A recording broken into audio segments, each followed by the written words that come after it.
Ironically, entrepreneurs who should have this bias toward action often can't get going. They are victims of engineering creeping elegance, where they always want to add one more feature.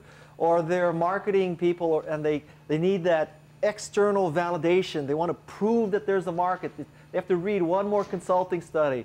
Or they're trying to get a focus group to prove that the product works. They need one more focus group, one more test suite, one more something. It's a bunch of crap. So here's the 3 recommendations about getting going. The first is you've got to think different as an entrepreneur. Your goal should not be to do something 10 or 15 or 20% better. It should be to do something 10 times better. It should not be a slightly better Apple II. It should not be slightly better MS-DOS. It should be a completely different operating system. Think different. Build the product or service that you love.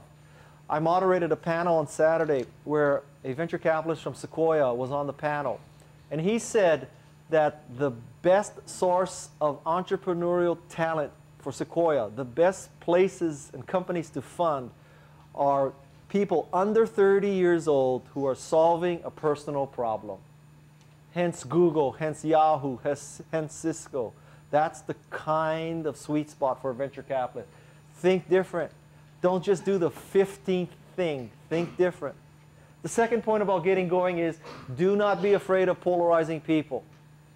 You know, many people are afraid to polarize people. That, my God, some people might not like what we do.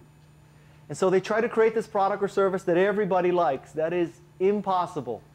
You should not be afraid of polarizing people. I'm not saying you should go and intentionally piss them off, but you should not be afraid of polarizing people. The ideal situation is where some people really love your product and some people hate your product.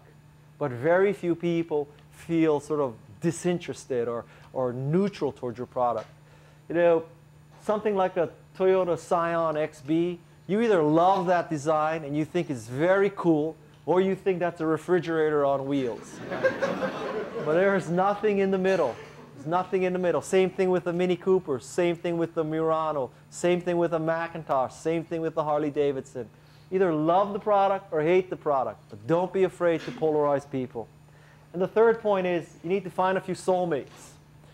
I think there's a vast myth about entrepreneurship, that it's Steve Jobs changing the world single-handedly, Bill Gates changing the world single-handedly, Richard Branson changing the world single-handedly, Anita Roddick changing the world single-handedly, Mary Kay changing the world single-handedly.